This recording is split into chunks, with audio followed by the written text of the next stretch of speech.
Hello everyone, my name is Rock and welcome back to another SH Figuarts review.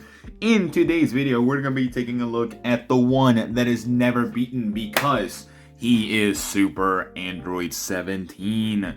This guy is finally available, and he was shortly available for Tamashii Nation's Lightning Week, but I finally got him based on my pre-order with Hobby Genki. I would have gotten him sooner, but I pre-ordered him with Pan, so they shipped out at the same time. So this guy came out a month later, so apologies for being slightly late to this video. But without further ado, let's take this guy out and see how he looks.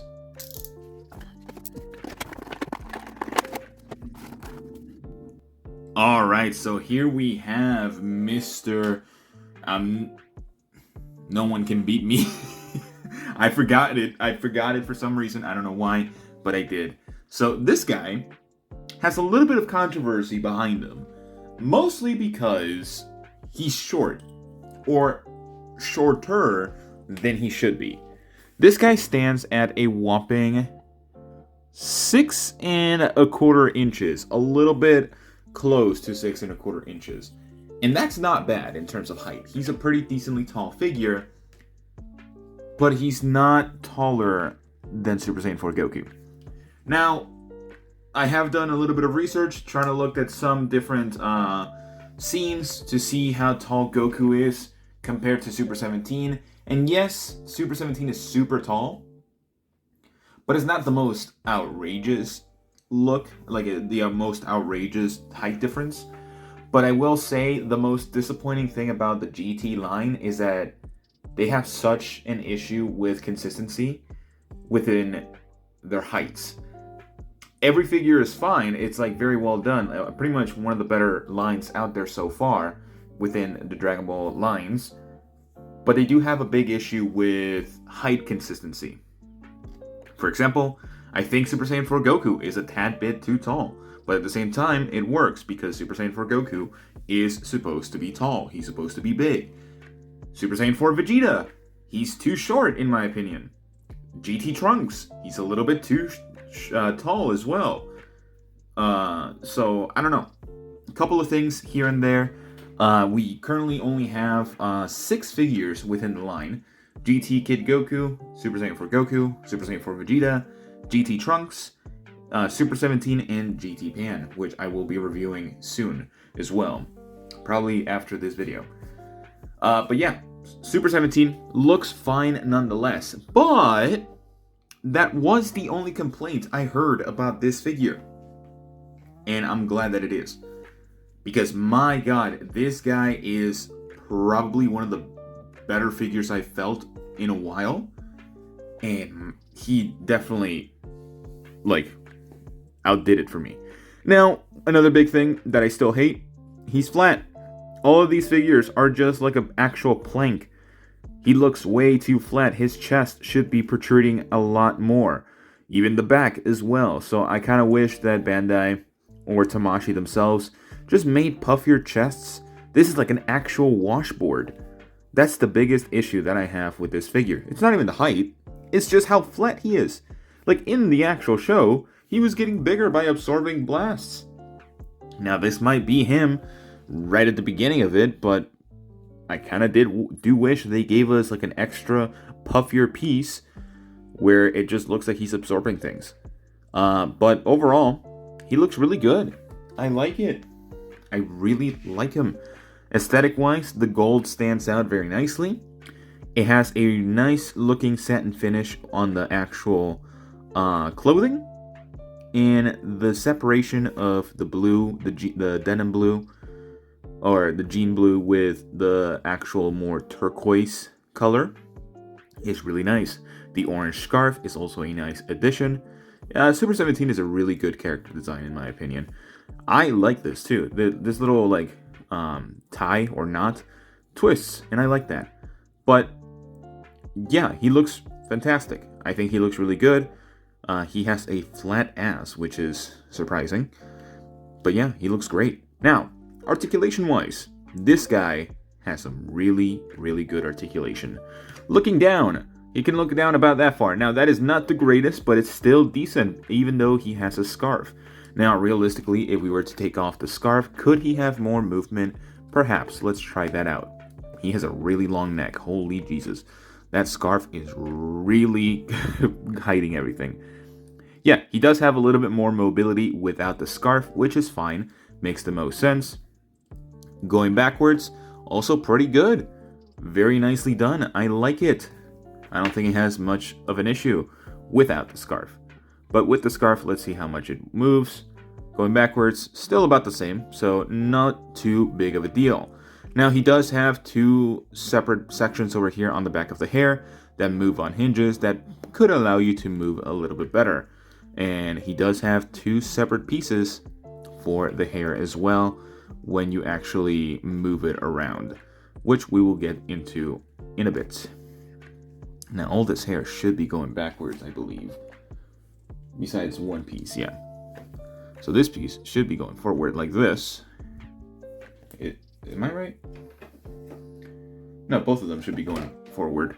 So I think mine is just a little bit twisted like this. That's a little better. There you go. I guess? No? What? Is it twisted? Wait, does it have a little bit of ingenuity? Oh my god, it does. Okay, so you can twist the figure on here. Like, you can twist the sideburns to actually have a little bit of movement. Could you take them off? You could. Oh god, that's going to be a big issue. Let's see. Can I put them back on? Okay, they actually snap right in, which is good. And they don't want to have a big issue. Oh my god. Well, that's something. Yeah, just be careful with like the really little parts of this figure. That could happen to you. Who knows at this point? But he looks good nonetheless. Good mobility on the head. Arms. He can get much higher than a T-pose. Holy hell, that's really good right there. I really like that. He of course can rotate his arms 360 degrees all around. He has a really good butterfly joint where he can actually move his arms across very well, and you can push it very far too. That's insane movement. He does have a bicep swivel that works really well for both arms. He does have a double jointed elbow, and he does have a wrist swivel, or kind of like a forearm swivel, because you could detach the arms to showcase the guns that he has within those forearms and just plop it back in. You can rotate them, and that works well. He has a really good like ball peg or ball hinge for the wrists. It's a really thick one and a very easy to attach one, which is really nice. I love it when they actually make things super easy to attach. Now, for the torso, pretty good mobility too. That is actually insane. I'm not even using his legs. Like, I can actually flatten his legs as much as I can, and he's still crunching up very well. That's amazing. Going backwards, no slouch either. Very good. And you can rotate him side to side as well and rock him back and forth. Very good articulation on the upper half of the body. And the lower half is no slouch either. Going forward, definitely better than 90 degrees, which is insane. Not a lot of figures with the 3.0 model actually get to that. But going backwards, even with the sculpted butt cheeks, it's a soft enough material, like the Super Saiyan Goku, where you can go backwards without any issue. You can definitely, of course, pop it out if you can, or just move it a little bit, especially for the splits, like so. He does the perfect splits, which is amazing. He does have a thigh swivel, a double jointed knee, and giant ass boots. There is no boot swivel. That is the most lame thing ever. But he does go forward with his boots about that far, backwards this far, and a decent enough toe hinge with the actual branding info on the bottom of it. Really well done. My god, the articulation on this figure is absolutely fascinating. It's a very slender body, and I really like it. I kind of wish they used these for their Spider-Mans. But we have looked at Hobie. That was another very lanky character. This one kind of follows through with that too. and they work well, both of them. So this guy definitely has that going for him. But let's move on to the accessories, because that's another sort of controversial thing. Alright, so here we have the accessories for Super 17 and also GT Kid Goku. Now, there was the big controversy for a lot of people of having more accessories for another character that was already released, especially for a non-sort of premium Bandai figure, which makes sense. I know a lot of people might not be the most excited about it, because some people might not like the design of Kid Goku, that sort of stuff, who knows. It's really just dependent on how you feel. Now, when it comes to the accessories for Super 17, we have 3 different faceplates. One where he's smirking, which is really good. No one can beat him when he's Super 17. Another grunting face. We have a shouting face, which they're all really well sculpted and they look fantastic. We have 2 sort of choking looking hands, which look really nice. They do have the little dots in the middle, which is great. We have 2 Ki Blast shooting hands, which is awesome. Very nicely done. Another set of Ki Blast shooting hands, but these ones have peg holes on them, because they need to attach to these. So these attach to these little pegs right here, at least I think, or it's either the peg hole or the actual peg itself. Let's see. It's a very, very good question. Which one is which? Okay, so you can attach them, I think, however you want, depending on the actual figure. So they can attach by just being inserted. And of course, we have sort of like relaxed looking hands as well, kind of a little bit of like grasping hands. We have the Super Death Ball. I think I forgot what it was. I looked it up. God damn it. Wait.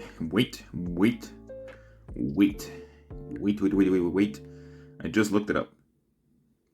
I had just looked it up. Shocking Death Ball. Yes. Or Flash Bomb. I forgot. I'm sorry. Yes. Energy Death Ball? Or, yeah, I think it's Energy Death Ball or something like that. I don't remember. But it looks really nice. I hate the giant big seam in the middle. It's a very opaque look, and I don't really like it too much. It looks fine. I just kind of wish that the energy in the middle was a little bit darker, with a little bit of a clear plastic going around it, so you can actually see more clear the lightning effects and everything of the sorts. Now, GT Kid Goku, he has a whole head sculpt added to this figure, which you can attach or detach the actual faceplates if you wanted to. So you should just be able to attach this to GT Kid Goku. Mine has a little bit of dirt in it. That's fun.